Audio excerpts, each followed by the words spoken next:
코로나 바이러스 사태가 발생한 지 벌써 5달 정도가 지났습니다. 그렇죠? 훗날에 많은 사람들이 이 시대를 평가를 할 때 아마 역사를 평가를 하면서 2020년 코로나 이전과 코로나 이후로 아마 역사를 구분할지도 모르겠다고 생각이 들 만큼 엄청나게 많은 변화가 우리 삶 가운데 엄청나게 많은 영향들을 끼치고 있습니다. 그렇죠? 정말 안타깝게도 많은 분들의 소중한 목숨을 잃으셨고요. 국경이 폐쇄되어서 이동을 제한하는 경우, 그리고 심지어 각 가정에 그냥 강제적으로 자가격리라고 머물러야 되는 그런 시간들을 우리가 보내야 왔었습니다. 직장이나 학교나 교회나 아니면 다른 단체들의 모임이 중단되는, 권고되었다가 이제는 중단되는 그런 시대를 우리가 겪었고요. 폐업하는 사업자도 많아졌고요. 실제로 직장을 잃는 분들도 많이 생기고 말았습니다. 상황이 조금 나아져서 오늘 우리가 같이 이렇게 모여서 오랜만에 석 달 만에 모였죠. 우리 같이 모여서 예배를 드리게 되었습니다만은, 그리고 뭐 식당들이나 직장들이 점진적으로 문을 열고 이제 전엔 투구만 되다가 이제 앉아서 식사를 할 수 있는 상황도 되고 조금씩 상황이 나아지고 있습니다만은, 문제는 여전히 이 바이러스 사태가 온고잉이기 때문에 계속 진행되고 있기 때문에 우리를 불안하게 만듭니다. 그래서 선뜻 사람 많은 곳에 가는 것이 부담스럽고 꺼려지는 것이 사실입니다. 다행히 어떤 분들은 지금 이때 뭐 직장을 못 나가는 상황이 되어서 그래서 실직을 하고 있어 정부 보조금을 받으시는 분들이 있습니다. 그래서 지금 몇 달간은 그나마 그래도 생활이 버텨지지만, 그리고 이게 얼마나 이 보조금이 지속되는지 사실 알지 못했고, 제일 처음에 공지될 때는 넉 달 정도 주겠다고 이야기를 했는데요. 이게 앞으로 상황에 따라서 길어지면 조금 더 연장이 될 수도 있겠지만 이게 영원하지는 않을 것이고요. 그죠? 그리고 설령 보조를 받는다고 하더라도 결국 국가 재정이 나빠지게 되면 나중에 세입자들의 세금이 늘어나게 될 것이고, 그리고 교회뿐만 아니라 다른 기업들도 정부로부터 받았던 혜택들이 굉장히 줄어드는, 장기적으로 볼 때는 어쨌든 우리 삶이 훨씬 더 궁핍하게 될 수밖에 없는 상황에 우리가 직면하고 있습니다. 마냥 괜찮아, 뭐 시간 지나면 나아질 거야, 우리 잘 견뎌냅시다 하고 격려하고 이렇게 우리가 핑크빛 미래를 이야기할 수만은 없는 그러한 상황입니다. 그렇다면 신자로서, 하나님을 믿는 사람들로서 우리는 이 상황을 어떻게 이해하고 어떻게 맞이해야 될까요? 성경 욥기가 다른 성경도 마찬가지지만 욥기도 굉장히 구체적으로 그에 대한 해답을 제시를 해주고 있습니다. 오늘 우리는 욥의 제일 마지막 부분을 읽었습니다. 그죠? 42장 중에서 제일 끝부분을 읽었습니다. 12절 이하에 보면요, 우리가 읽은 것처럼 여호와께서 욥의 말년에 그에게 욥의 처음보다 더 큰 복을 내리셨답니다. 그래서 양이 14,000마리, 낙타 6,000, 그리고 소가 500결이, 한 결이가 보통 싸니까 패오니까 1,000마리가 줍니다. 그죠? 암나귀가 1,000마리가 더 있을 때입니다. 그리고 아들 7과 딸 3, 그리고 수없이 많은 종들을 주었답니다. 그리고 욥이 140년을 더 살아가면서 그의 아들과 그의 손자와 그 후손들을 보면서 4대를 보았답니다. 그리고 늙어서 나이가 차서 죽었더랍니다. 갑자기 사고가 나서 일찍 삶을 마감한 것이 아니라 하나님 허락하신 모든 시간을 다 살고, 그리고 4대를 살고 140년을 더 살다가 그렇게 죽었답니다. 욥기 1장 3절에 보면 욥이 고난 당하기 전에 욥이 얼만큼 부자였는지, 그의 소유가 얼마나 많았는지가 기록이 되어 있는데, 오늘 읽었던 42장 12절에 기록된 그게 딱 반만큼입니다. 그러니까 하나는 처음에는 뭐 약대 7,000마리, 뭐 이렇게 양이 7,000마리 있었는데 양이 14,000이 됐잖아요. 그러니까 오늘 12절에서 말씀한 처음보다 더 큰 복이 하나님께서 딱 숫자로 볼 때는 딱 더블로 더해 주셨습니다. 그러면 욥기가 우리에게 가르치는 교훈이 뭡니까? 우리가 고난과 환난과 역경을 잘 참고 견디고 이겨내면, 우리의 믿음을 지키면 하나님께서 지금보다, 과거보다 배로 더 우리에게 복 주실 것이다. 하나님이 웃고 또 물러가. 뭐 이런 분이십니까? 그게 욥기의 주제일까요? 오늘 현장 예배를 드리러 이렇게 귀한 걸음을 하신 여러분들에게, 여러분 조금만 참으세요. 우리 조금만 견뎌내면 이 곧 끝날 것이고, 바이러스 백신이 금세 개발될 것이고, 항체가 이제 증수될 것이고, 그래서 우리가 이 힘든 시기 몇 달만 더 참으면 하나님께서 여러분의 모든 수고와 흘린 눈물을 따블로 갚아주실 것입니다. 배로 보상해 주실 것입니다. 여러분 월급이 배가 되고요. 여러분이 한 해의 복을 더불어 받을 것입니다 라고 제가 설교하면 여러분도 희망도 생기고 기분도 좋고 모양새도 좋을지도 모르겠습니다. 그런데 욥기는, 그리고 성경은 우리에게 그런 약속을 하고 있지 않습니다. 불행히도.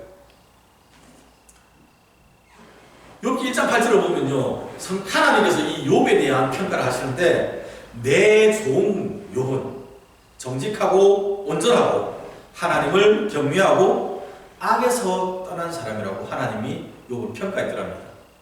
그리고 1장 3절에서는 욥을 동방에서 가장 훌륭한 사람이라고 소개를 합니다. 한글 번역으로 그가 동방 사람 중에 가장 훌륭하다고 번역한 이 훌륭하다는 이 단어가 가돌이라는 단어인데요. 이 원래 그레이스입니다. 그래서 영어 성경들은 대부분 다 NIV든 킹 제임스든 ESV든 대부분의 영어 성경은 He was the greatest man among all the people of the East라고 그렇게 번역한다. greatest man요. 가장 위대한 사람, 가장 큰 사람 정도로 그렇게 번역을 합니다. 동방 사람 중에 가장 큰 사람, 가장 위대한 사람, 이 욥의 이 의미가, 그럼 욥이 가장 크단 말입니까? 욥이 키가 컸다는 얘기입니까? 아니면 욥이 위대했다는 말이 무슨 영향력 있는 사람이었다는 소리일까요? 말씀드린 1장 3절에서 고 욥이 동방 사람 중에 가장 큰 자였더라는 그 앞에, 훌륭한 사람이었다는 그 앞에 단어가, 앞에 내용은 뭐냐면 욥이 얼마나 많은 가축들을 가지고 있습니다. 그러니까 욥의 재산이 얼마였는가에 대한 설명이었거든요. 그러니까 욥이 여기서 말하는 한글 번역, 새로운 번역에서 훌륭한 사람이라는 표현은 욥이 동방 사람 중에 가장 부자였다고 해석을 하는 것이 가장 정확한 해석이 됩니다. 이 훌륭했다는 단어는 오히려 좀 의미를 우리가 좀 헷갈리게 만듭니다. 욥이 양이 7,000마리, 그 다음에 낙대가 500마리, 소가 500결이 뭐 이렇게 많아서 그렇게 그 정도 되는 굉장한 부자여서 동방 사람 중에 가장 큰 사람, 가장 부유한 사람이었다. 그런 의미입니다. 그러니까 하나님의 평가나 아니면 1장 3절에서 나오는 욥에 대한 설명을 우리가 한 줄로 이야기하자면 욥은 정말 신앙 좋고 돈 되게 많은 사람. 네, 그 정도로 우리가 욥에 대해서 설명을 할 수가 있습니다. 이런 욥에 대해서 사탄이 뭐라고 합니까? 욥이 신앙 좋았던 이유는, 그가 하나님을 잘 섬겼던 이유는 하나님으로부터 받았던 복이 많으니까, 아까 말했듯이 동방의 모든 사람 중에 제일 부자라고 할 만큼 돈이 넘치는 사람이었으니까 그런 은혜를 많이 받아서 물질적인 풍요함을, 그러니까 눈에 보이는 비저블리 그런 손으로 느낄 수 있는 프랙티컬하게 복을 받았기 때문에 그가 하나님을 지금 이렇게 열심히 그리고 온전하게 섬깁니다라고 사탄이 주장을 했습니다. 이 문자적으로 표현하면요, 하나님께서 물질로 하나님의 능력의 손으로 욥을 감싸 안고 있기 때문에 욥이 하나님을 잘 믿고 욥이 그 의를 지키고 있는 것입니다라고 사탄이 이야기를 했다는 얘기입니다. 그래서 이 사탄이 하나님의 묵인하에 자기 사탄의 주장대로 욥을 감싸고 있던 모든 보호막들을, 껍데기를 하나씩 벗겨나갑니다. 제일 첫 번째가 뭐였습니까? 그가 가진 재산들이었죠. 어느 날 욥의 7 아들과 3명의 딸들이, 그 10명의 자녀들이 그 첫째의 집에 모여서 같이 식사를 하고 있었더랍니다. 근데 그때 갑자기 스바 사람들이 침공을 해가지고 다른 부족들인 거예요. 그 사람들이 와가지고 욥이 가지고 있던 소와 나귀를 뺏고 그것을 지키고 있던 종들을 다 죽여버렸답니다. 한 종만 간신히 살아남아서 욥에게 와서 보고를 합니다. 사고가 터졌습니다. 우리가 강도를 만나서 다 뺏기고 말았습니다. 그 말을 하고 있는데 다른 종이 뛰어옵니다. 하늘에서 불이 떨어져가지고 양들과 종들을 다 죽여버렸습니다. 벼락 맞아 죽었다는 얘기인데, 그죠? 다음 무슨 일입니다. 또 다른 종이 뛰어와서 보고를 합니다. 이번에는 갈대아 사람들이 세 그룹으로 세 방향으로 땡을 지어서 와가지고 낙타를 뺏고 또 종들을 다 죽였더랍니다. 또 다른 종이 와서 보고를 합니다. 갑자기 들판에서 큰 바람이 태풍 같은 게 확 몰아쳐가지고 당신의 자녀들이 같이 식사하던 그 집이 무너져서 10명의 자녀들이 한꺼번에 다 깔려 죽고 말았습니다. 그럼 상상됩니까? 이게 남 얘기니까 우리가 이렇게 지금 담담하게 이야기할 수 있지. 만약에 저와 여러분이 아니면 우리가 아는 사람이 이런 일 중에 하나만 겪었다 하더라도 우리가 어떡해, 눈물이 같이 날 만큼 굉장히 비참한 엄청난 고난을 겪는 거잖아요. 근데 욥은 이 모든 것을 전 재산 다 날아가고 자기 사랑하는 자녀들이 하루아침에 다 죽어버린 거예요. 한 명이 죽어도 한 명이 다치기만 해도 부모님 가슴이 정말 아프고 죽을 텐데 10명이 한꺼번에 떼죽음을 당했습니다. 인재죠. 그 강력 사건의 피해자가 되었고요. 이번에 미국에서도 지금 경찰에게 지금 이제 과잉 진압을 해서 사람이 죽어서 난리가 나고 있지 않습니까? 그래서 사람들이 참지 못하고 들고 일어나잖아요. 그러니까 지금 욥 주변 사람들이 그 스바 사람이나 갈대아 사람들에서 욕을 하고 시위를 해야 될 상황인 거예요. 그리고 갑자기 하늘에서 자연재해가 생겨가지고 전 재산을 다 잃어버립니다.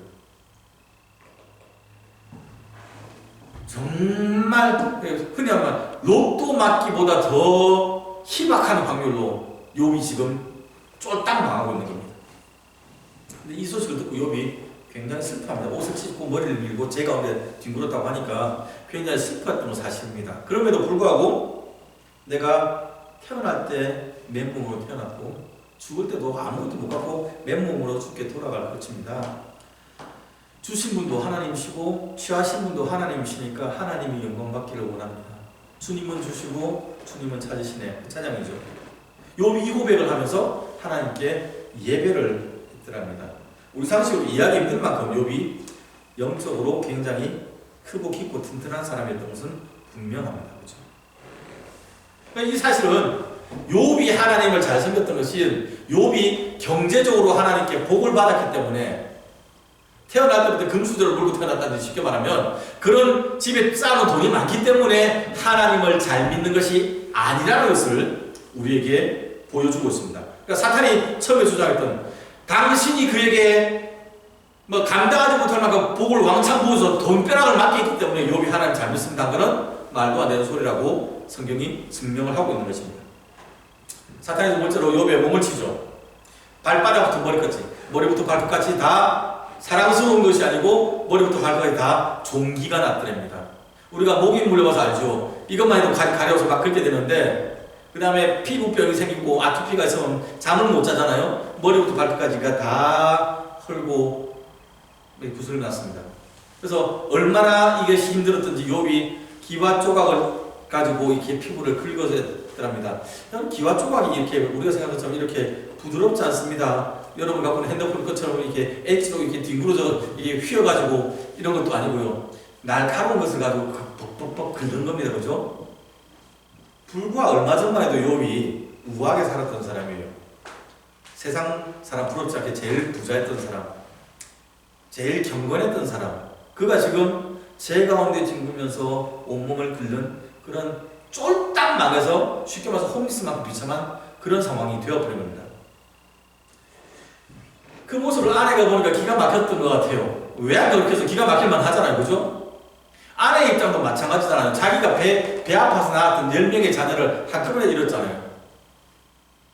요즘식으로 말하면 드라마에 보면 나온 그 아주 큰 회사, 재벌 회사의 사모님처럼 욥의 아내가 살았을 거거든요. 아줌마 물 가져와요. 이렇게 오하게 살았던 사람일 텐데 지금은 아무것도 없어요. 자기가 몸으로 일을 해야지 먹고 살 수 있는 상황이 되고 말았어요. 자기 남편이 그렇다고 해서 보니까 평소에 남편이 도박을 하거나 나쁜 짓을 하거나 사기를 치거나 이렇게 했으면 모르는데 평생 하나님 잘 믿겠다고 살았던 사람인데 그러면 하나님께 복을 받아야 될 텐데 그게 아니고 자기 몸에 병을 얻어가지고 지금 막 몸을 긁고 있지, 재산 다 잃었지. 기가 막히잖아요, 아내가. 그래서 그 아내가 욥에게 이야기를 합니다. 당신 평생 하나님 믿었던 그 결과가 이것이냐? 내가 당신 봐왔는데 당신 하나님 앞에 경건하게 살겠다고, 그리고 고아, 과부, 가난한 사람들 도와주고 나름대로 성실하게 살았는데, 그러면 하나님이 살아계시다면 당신을 지키고 보호하고 당신이 복을 받고 나쁜 짓하고 사기치는 나쁜 놈들이 벌을 받아야 될 텐데, 당신 모습을 봐라 지금. 당신이 어떻게 이렇게 쫄딱망하고 이렇게 비참하게 됐느냐? 이러면 당신 믿는 하나님 제대로 된 거 아니잖아. 당신 믿는 하나님을 욕하고 나가 죽어라 이렇게 말했거든요. 그게 뭐냐면 하나님께 항의해보라는 얘기예요. 지금까지 내가 이렇게 하나님 내가 잘 믿는다고 애써왔는데 나한테 대체 왜 그러세요? 하나님께 한번 대들어보고 다른 종교 찾든지 죽든지 그 하나님 떠나가는 얘기입니다. 그러니까 욥의 안에 이 마인드는요, 권선징악입니다. 착한 행동한 사람은 복을 받아야 되고 악한 행동을 한 사람은 벌을 받는 것이 합당하다. 이게 욥의 아내의 마음입니다. 이 원리 뒤집어 말을 하면요, 비록 하나님이라 할지라도 우리가 믿는 신 하나님이라 할지라도 우리가 이게 페어하다고 생각하는 선한 사람이 복을 받고 악한 사람이 벌을 받는 이것을 보호해주지 못한다면, 이 원리를 지켜주지 못한다면 하나님이 잘못됐다는 얘기입니다. 이것을 또 다른 말로 말하면요, 우리가 하나님을 잘 믿고 잘 섬기면 하나님이 우리를 보호하셔서 우리 몸을 건강하게 하실 것이고 우리가 부자 되게 할 것이고 우리가 인생이 순탄해져야 한다는 마음이 있는 겁니다. 이 속에. 또 뒤집어 말하면요, 그러면 지금 이렇게 애매하게 억울하게 고난당하는 이 욥은 뭐가 이상하다. 누군가 벌을 받는다면 그것은 공의로우신 하나님께서 그를 벌하시는 것이다. 그가 받는 고난은 그가 남부르게 범한 죄가 있기 때문에 벌받는 것이다. 요한복음 9장에 있던 이스라엘 백성들이 날 때부터 속임된 사람을 향하여 했던 그 마인드가 똑같은 마인드입니다. 맞습니다. 권선징악은 하나님의 공의의 원리 맞습니다. 성경도 그것을 이야기하고요. 신명기 나오는 모세의 법에도 보면 하나님께서 그런 분이시라고 설명을 하고 있습니다. 그런데요, 여러분, 하나님의 성품에 대한 이야기를 할 때 그거는 우리가 하나님이 행하신 일들, 하나님께서 말씀하신 본인의 특징들을 우리가 듣고 아는 거예요. 하나님은 우리가 이렇게 하니까 이렇게 복을 주시더라, 우리가 이렇게 하니까 이렇게 벌을 주시더라는 것을 우리가 알고 하나님은 이러신 분이신가, 이런 분이신가 봐 하고 우리가 이해를 하는 거잖아요. 그런데 만약에 하나님이 그 원리를 지키지 아니하시면 하나님 잘못하신 것입니까? 하나님이 불공평하기 때문에 우리가 더 이상 믿을 가치가 없는 그런 하나님이 잘못된 존재가 됩니까? 욥의 아내의 말처럼 우리가 그런 경험을 당하면 우리가 하나님을 욕하고 하나님 믿는 거 포기해야 되냐고요.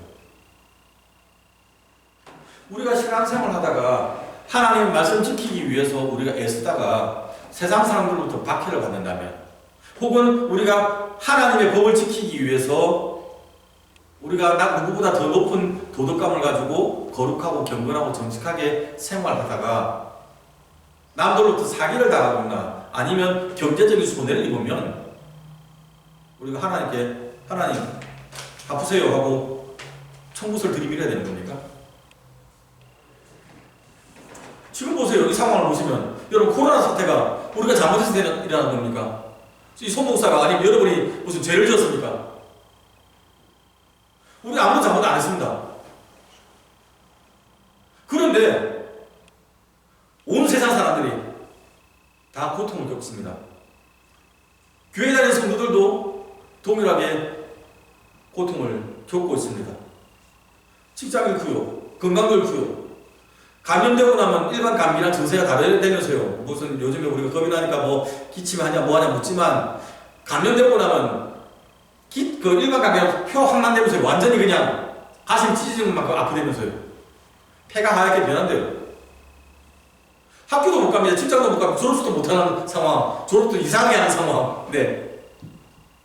대체 공의로우신 하나님을 뭐하고 계시기에 우리가 이렇게 말도 안 되는 상황 가운데서 불편을 겪어야 됐는지 하나님께 따져야 되는 것 아닙니까? 그리고 우리도 이제 교회를 떠나야 됩니까? 욥의 아내의 태도는 그겁니다. 당신이 그렇게 욥의 아내 평생 봐왔잖아요. 욥이 얼마나 경건하게 살았는지.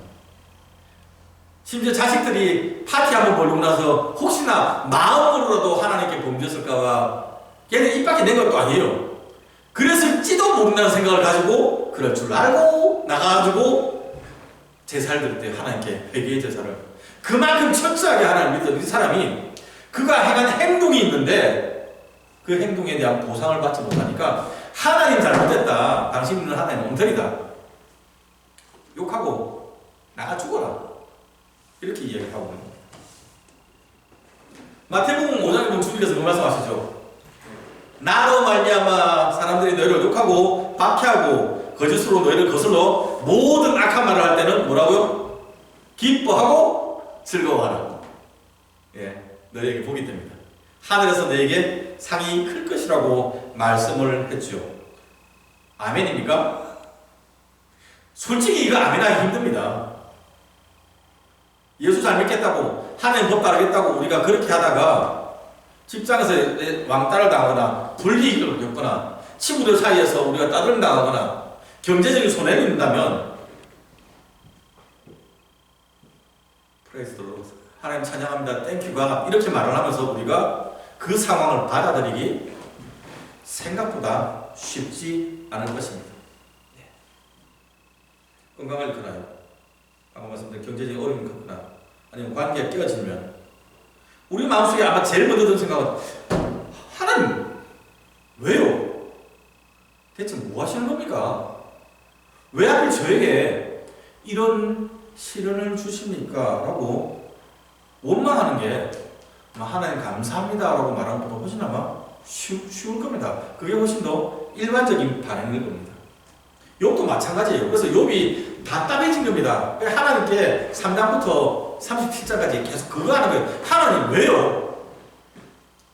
아시잖아요. 저 욥이에요. 하나님. 지금까지 하나님 앞에서 제가 하나님 뜻대로 살기 위해서 애썼어. 고아와 과부를 내가 불쌍히 여기고 도와줬고요. 정말 정직하게 살았잖아요. 주님 아시잖아요. 근데 왜 하필 접니까? 저에게 왜 그러십니까? 하나님 내려와보세요. 저랑 말 좀 해봐요. 제발 좀. 욥이 지금 그 얘기합니다. 이게 3장부터 그 지루한 논쟁이 그 얘기입니다. 욥이 하나님께 나 죄 없는데 왜 내가 이렇게 나는 죄가 있어 벌어받는 게 아닌데 왜 이런 시련이 나한테 옵니까? 하고 하나님께 항의를 하는 모습을 욥의 세 친구가 듣잖아요. 그리고 이제 그들이 욥에게 이야기하는 거예요. 네 상황이 정말 안 좋은 건 알겠는데 그래도 그렇게 말하는 건 아니지. 이 인간 주제예요. 어떻게 하나님 앞에서 네가 죄 없다고 바닥바닥 대들 수 있어. 눈치 껴두고 그 얘기입니다. 그래서 욥과 욥의 세 친구가 하는 논쟁이 시작되는 거예요. 그 내용이 굉장히 반복되고 지루하다 보니까 우리가 이게 뭐야 하고 쉽게 넘어가는 내용이지만 사실 욥기에 있는 3장부터 나오는 내용들이 그러한 내용들입니다. 그런데 재밌는 것은요. 논쟁이 시작되면서 욥의 태도가 바뀝니다. 여러분. 그것을 나중에 기회가 되어서 욥기를 읽으실 때 다시 한번 차근차근 살펴보시면 그게 보일 겁니다. 처음에는요. 아까 말씀드린 것처럼 욥이 하나님 잘못한 거 없잖아요. 말 좀 해봐요. 대체 왜 저한테 이러시는지 하고 대듭니다. 욥이 하나님을 욕하지 않았습니다. 하나님 나빠 이렇게 한 게 아니라 하나님 저 정말 힘들어요. 저 억울해요. 왜 이래요 저한테 하고 하나님께 불만하는 겁니다. 그러면서 나아가서 차라리 내가 안 태어났으면 하나님의 창조 하나님의 생명 주심에 대한 것을 후회하죠. 부인하죠. 우리 엄마가 나 앞에서 내가 그냥 배 안에서 죽어버렸으면 내가 이 험한 꼴을 안 겪었을 텐데 괜히 태어나서 내가 이 고생을 하네. 하나님 나 죽여주세요.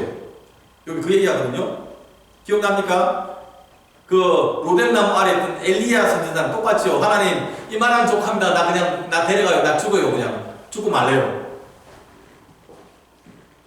아내의 말을 잘 듣는 것일까요? 욥이? 하나님께 원망하고 죽겠대요 지금. 하나님 나 좀 죽여주세요. 괜히 태어났어요. 그런데 10장 이후로 중간으로 하면 욥이 태도가 좀 바뀝니다. 이게 친구들과 계속 이야기를 하면서 친구들은 원론적인 이야기를 하면 사실 친구들의 말이 틀린 말은 아니에요. 그런데 그 친구들이 하고 있는 실수 하나는 아까 말씀드렸던 하나님의 속성에 하나님 속성으로 하나님을 가두는 겁니다. 하나님 이러면 안 돼 하고 자기들이 하나님을 막고 있는 겁니다. 그래서 당신이 우리 모르게 죄를 지었든지 아니면 당신이 마음에 하나님을 욕을 했든지 니한테 죄가 있어서 벌받는 것이라 친구들이 자꾸 욥을 공격하고 있잖아요. 욥이 거기에 대해서 그렇지 않다라고 변호를 하면서 욥이 하나님의 마음을 조금씩 알아갑니다. 그래서 10장 이후로 가면 하나님 나 죽여주세요 했던 그 욥이 그래도 하나님 나의 죽음의 순간에 나를 건져주세요. 하나님밖에 없어요. 하나님 나 살려주세요 하는 소망을 이야기합니다. 하나님께서 회복시켜 주시기를 그가 말하기 시작합니다. 그리고 나중에는 좀 더 구체적으로 하나님 나에게 은혜를 베풀어 주세요. 나를 이 사망의 병에서 건져내시고 나를 다시금 살려주시기 바랍니다라는 그러한 기도를 욥이 논쟁 가운데서 믿음의 고백을 욥이 하게 됩니다. 욥기는 그러니까 하나님의 자녀들이 고난 가운데서 우리가 하나님의 뜻이 무엇인가를 발견해 가는 과정을 우리에게 보여주고 있습니다. 남들이 체험했던 영적인 체험, 남들이 만난 하나님. 그래서 그 이야기를 우리가 들어왔잖아요. 우리 자녀들이 부모들이 만난 그 하나님의 이야기를 듣잖아요. 우리 부모님들이 예수 믿지 않은 부모님들이 우리가 만난 하나님을 우리 삶을 통해 우리 입술을 통해서 소개받잖아요. 근데 그거는 내 딸이 만난 하나님, 내 아버지가 만난 하나님, 내 어머니가 만난 하나님, 내 아내가 만난 하나님이었잖아요. 근데 욥이 지금 고난을 겪으면서 쫄딱 망하고 남들 하지 못한 정말 엄청난 고통을 겪으면서 하나님을 체험하기 시작하는 겁니다. 그래서 욥이 42장 5절에서 고백을 하는 거예요. 내가 죽게 대하여 귀로 듣기만 하였는데 이제는 내가 눈으로 주를 배웠나이다. 귀로 듣는다는 얘기나 눈으로 본다는 건 다 사실은 욥 자신이 하는 경험이지만 귀로 듣는다는 얘기는 하나님으로부터 직접 들은 게 아니라 죽게 대하여 들었으니까 다른 사람을 통해 들은 겁니다. 근데 지금 내 눈으로 직접 하나님을 보고 하나님의 뜻을 보고 하나님의 얼굴을 보고 하나님의 영광을 보고 하나님의 섭리를 내가 보고 경험합니다 라고 욥이 42장에 와서 그 고백을 하는 겁니다. 고난을 통해서 유한한 인간의 한계, 인간의 실제 모습이 무엇인지 깨달아 알게 되고 전능하신 하나님이 어떤 분이신지를 조금 더 알아가는 거예요. 하나님께 나아가기 시작하는 겁니다. 그래서 하나님과의 관계가 더 깊어진 상태가 되는 겁니다. 그러니까 내가 지금 이제서야 내가 주님을 내가 경험했습니다 하고 욥이 이야기를 하는 겁니다. 분명히 시험 당하기 전에도 욥은 하나님 앞에 의롭고 온전하고 순전한 사람이었지만 지금 이 고난을 겪은 다음에 욥이 훨씬 더 영적으로 성숙된 것은 분명합니다. 그 결과를 성경은 하나님이 욥에게 복을 더 큰 복을 더해 주셨다고 그리고 아까 우리가 살펴본 것처럼 갑절의 복을 욥이 받게 되었더라고 성경이 설명합니다. 물질적으로 배나보상 받았고요. 새로운 자녀들이 10명을 생겼고요. 그리고 아까 말씀드린 우리가 읽은 것처럼 4대에 걸쳐서 자손들을 보며 140년을 살다가 욥이 죽었더랍니다. 그런데 여러분 생각해 보세요. 욥 입장에서 그리고 하나님 입장에서 욥의 재산이 양이 7,000마리였다 14,000마리가 되고 재산이 더블로 되는 게 그게 중요했을까요? 지난주에도 미국의 어떤 청년과 젊은 사람이 주식 투자했던 게 쫄딱 망해서 자살했다는 그런 기사가 났죠. 사람들은 재산이 있다 없어지고 하면은 극단적인 생각을 합니다. 욥의 입장에서 볼 때는 수익률 100%입니다. 그죠? 배나 늘었으니까. 그럼 성공한 투자입니까? 욥이 아싸 나 잘했어. 욥이 이랬을까요? 우리 부모님들은 더 잘 아실 거예요. 자녀가 10명 생겼대요. 원래 자녀가 아들 7에 딸 3이 있었는데 다 떼죽음 당해서 사고 나가지고, 그리고 뒤에 다시 하나님께서 자손의 복을 다시 줘서 다시 7 아들과 3 딸을 얻었더랍니다. 그 나머지 3 딸은, 이번에 얻은 3 딸은 동방에서 제일 예뻤더랍니다. 똑같습니까? 근데 여러분, 부모는 대체가 됩니까? 애완동물 기르는 사람들은 예를 들어 뭐 강아지가 죽으면 무지개 다리 건넜다고 표현을 하대요, 보니까. 그래서 강아지가 죽고 나면, 기르던 강아지가 10년, 20년 길렀던 강아지가 죽고 나면 너무 속이 상하고 가슴이 아픈데, 그래서 다른 강아지를 입양해서 다시 그것을 그 마음을 힐링받는, 치료받는 됩니다. 다른 강아지를 같이 또 지내면서. 근데 자식은 안 그래요. 지금 우리가 뉴스 통해서 강력 사건 이야기 나타나지만 10살 어린애뿐만 아니라 뭐 스쿨 중에서 애 사고 났다는 것도 가슴 아픈 일이고, 심지어 여러분 20살이 되고 30살이 돼도 젊은 나이에 여러분이 만약에 험한 일을 겪으면 부모님들 가슴 찢어질걸요? 관계성이 다르잖아요. 그걸 주고 하나님께서 그대로 갚아주셨다, 그 하나님의 은혜 찬양, 이런, 성경이 우리에게 그렇게 이야기를 하는 게 아닙니다. 욥의 입장에서는 욥이 재산이 배가 되고 자손들이 다시금 10명의 자손을 얻게 되었다는 것은 하나님과의 관계가 회복되고 나서 그 회복됐다는 것을 상징적으로 보여주는 은혜의 표현이지, 그것이 똑같다고 이렇게 등가로 볼 수는 없을 겁니다. 심지어 그것이 더블이 됐다 하더라도 여기 마음의 상처는 여전히 있을 겁니다. 한국의 연예인 가운데 어떤 분이 한 10년쯤 전에 신종플루로 아들을 잃은 연예인이 있습니다. 여러분 아마 아실 거예요. 그분 기사가 지난주에 제가 우연히 읽게 되었는데요. 7살 된 아이가 그 신종플루 때문에 죽었더랍니다. 쉽게 말하면 이 코비드 때문에 사람이 죽은 거예요. 부모님들이 그 아이를 못 내보내는 거예요. 그래서 중등부에서 아이를 빼지 못하고 사망신고를 못하고 있었는데, 그랬더니 다음에 되니까 학교에 오라고 등교시키라고 입학통지서가 날아오더랍니다.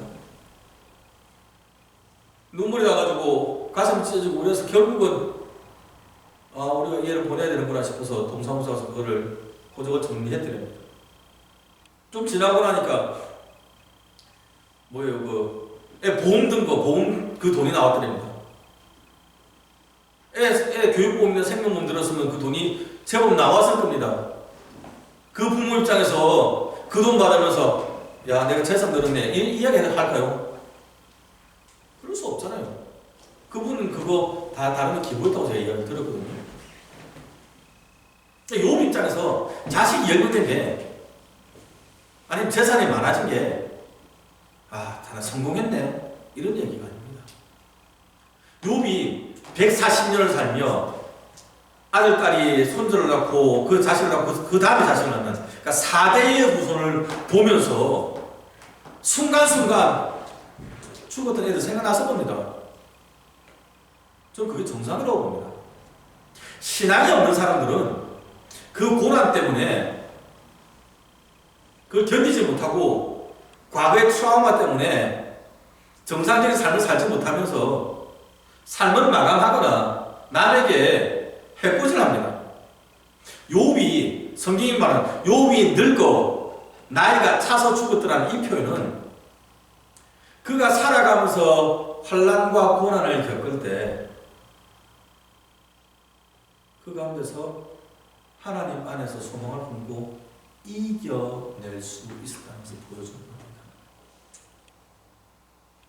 여러분 가운데도 나중에 직장을 잃는 사람이 생길 수도 있습니다. 여러분 가운데도 상상하고 싶지 않지만 만약 이 바이러스에 감염이 되어서 건강을 잃는 사람이 생길 수도 있습니다. 하나님 대체 왜 나한테 이러십니까? 하고 원망하는 것이 아니라, 하나님 이 상황에서 내가 어떻게 하나님과 더 깊이 교제할 수 있을까요? 내가 이 상황에서 어떻게 더 하나님께 쓰임받을 수 있을까요? 하나님께 예배하는 사람으로 서나갈 만큼 믿음이 자라갈 수 있기를 바랍니다.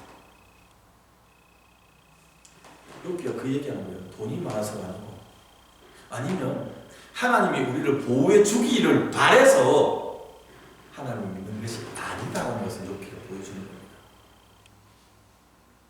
하나님을 믿기 때문에 돈이 많아도 교만하지 않고, 하나님을 믿기 때문에 가난해도 좌절하지 않고, 하나님을 믿기 때문에 건강을 잃어도 우리가 하나님을 원망하지 않고 다른 사람들에게 한풀이하지 않고, 하나님을 믿기 때문에 하나님과 함께 그 고난을 두벅두벅 걸어서 통과해 나가게 된다는 것이, 그 모습을 통하여 하나님과의 관계가 더 깊어지고 회복된다는 것이 욥기가 우리에게 가르치는 교훈이라고 생각합니다. 우리가 어떠한 신앙을 가지고 있는가, 얼마나 신앙이 좋은가는 내가 성경 몇 장 몇 절을 외우고 있고, 내가 어떠한 은사를 받았고, 내가 교회 봉사를 얼마나 했고, 이것들 다 귀하지만 그것으로 증명되는 것이 아닙니다. 우리 삶 가운데 특별히 지금과 같은 혹은 또 다른 형태의 고난과 절망의 상황에서 우리가 그것을 어떻게 극복해 나가느냐, 주님과 함께, 주님과 함께 어떻게 그것을 이겨나가느냐가 우리의 신앙을 증명하는 방법이 될 것입니다. 많이 힘드시죠? 많이 어려우실 거예요. 애들 케어하는 것도 힘드실 것이고, 깝깝하게 지내야 되는 것도 어려울 것이고요. 우리가 원하는 제대로 하지 못하는 그 상황이 많이 어려울 것입니다. 숨 막히는 이 상황에, 혹은 앞으로 닥칠 이 불안한 미래 때문에 여러분이 스트레스 받고 답답해하고 힘들어하실지 모르겠습니다만, 그것이 불평이나 원망으로 나아가서 다른 사람을 해치고 여러분을 해치는 방향으로 나가지 않기를 바랍니다. 이런 시기에 우리가 하나님 앞에서 어떤 존재인지를 다시금 생각할 수 있기를 바랍니다. 이렇게 예배드리는 게 얼마나 감사해요. 우리 예전에 석 달 전만 해도 이게 당연한 건데, 내가 게을러서 교회 나오기 힘들어 했는데 지금은 나가고 싶어도 나오지 못하는 상황이 됐잖아요. 우리가 일상에서 누렸던 그런 소소한, 당연하게 느꼈던 그것이 하나님의 은혜인 줄 알았으면 좋겠습니다. 우리 옆에 있는 사람들 얼마나 귀한 사람인지 소중한 사람인지 우리가 기억할 수 있었으면 좋겠습니다. 그래서 이 시련의 의미를 우리가 깨닫고, 그리고 하나님 이해하고 받아들일 수 있기를 원한다고 기도할 수 있어야 돼요. 우리가 그걸 다 받아들일 수 있는 만큼의 신앙 수준은 아니잖아요. 하나님 나한테 왜요? 하는 것이 아니라, 하나님 이 상황이 왜 일어난지 보여주세요. 그럼 나에게 원하시는 것이 무엇인지를 가르쳐주세요. 기도할 수 있기를 바랍니다. 그리고 아까 말씀드린 우리에게 소중한 이것들을 더 많이 사랑하고 품고 섬기는, 기회될 때 섬겨나가는 우리 성도들 되시기를 축원합니다. 기도합시다.